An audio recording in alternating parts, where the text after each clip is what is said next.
It was a late Friday night, and I was mindlessly playing chess on my laptop. I had set the difficulty to a high level and was completely absorbed in the game, squinting at the bright screen during a tense match against the computer. It was almost 2 a.m., but I didn't care. The ache in my back told me I had been playing for hours. That didn't bother me either. The program won. Damn. I had spent almost an hour on that match. An advertisement started playing. I stood up and stretched. The website where I play always runs 2 ads after every game. I got up while a princess begged me to solve a puzzle and save her from an evil king, then went to pour myself a glass of orange juice. By the time I returned, the room had gone quiet. The second ad had started. There was no sound. The screen was much less animated. Dark. No advertising banner. No Play Store link. Just simple white letters flickering against a dark background and a pixelated cloaked figure standing beneath them. Find the monster in the room. I sat back down at my desk. The game looked unusual. The skip button hadn't appeared yet, and I decided to give it a try.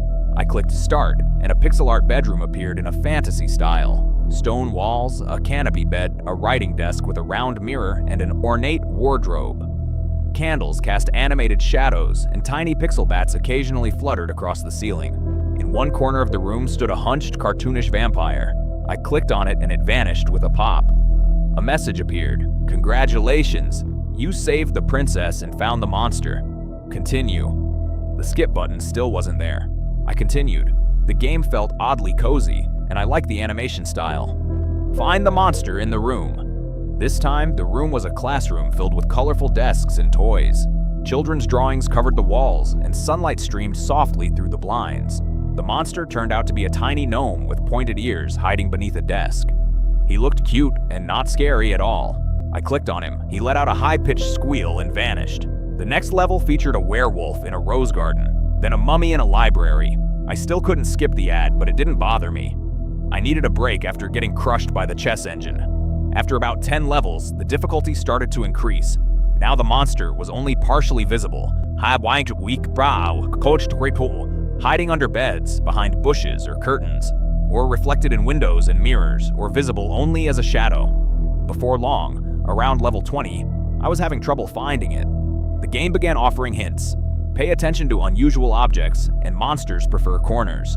I got stuck on level 25. The image showed a dark living room where a little girl and her father were sitting on a couch watching television. I searched the entire room but couldn't find anything. I even turned up the brightness on my monitor to examine the shadows. Finally, I noticed the outline of a leg sticking out from beneath the couch and clicked on it. The word "wrong" flashed across the screen in red. A circle appeared around the father's body.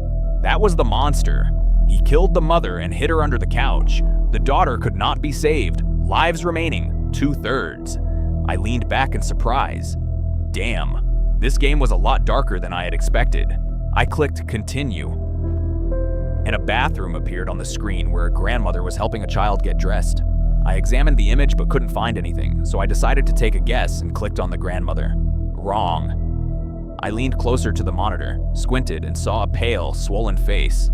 It looked disturbingly realistic compared to the pixelated bathroom scene. Ugh. You failed to save the boy and his grandmother. Lives remaining, 1/3. I continued. I caught the next monster, a tall, slender figure that almost blended into the trees. The following level showed a suburban street softly illuminated by warm streetlights. The monster was nowhere to be seen.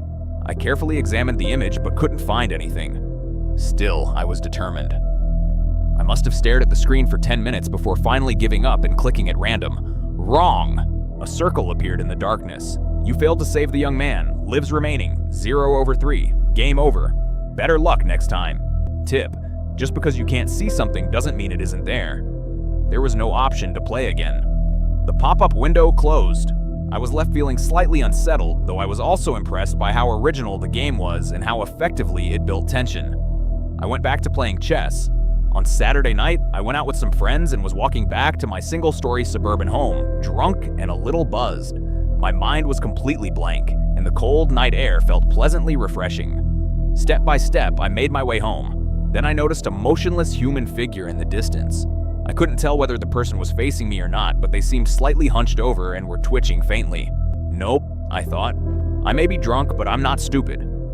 I turned left and took a different route. I made it home safely, although the feeling of being watched followed me all the way to my front door. On Sunday night, I stayed up late playing chess again. At 2 in the morning, after another loss, the advertisement appeared once more. For some reason, I was actually glad to see it. This time, the text read, "Find the monster in the room before it finds you." The game started on level 29. I had no idea it saved progress. The difficulty had dropped again, but now there was a timer. As the game became harder, less and less time was given to complete each level. Eventually, I found myself stuck again, with no idea where to click. I lost once, then again. On level 54, I was shown the front of a single-story house. I examined every inch of the image and found nothing until... In one of the windows, I noticed a light, almost like a reflection, a silhouette.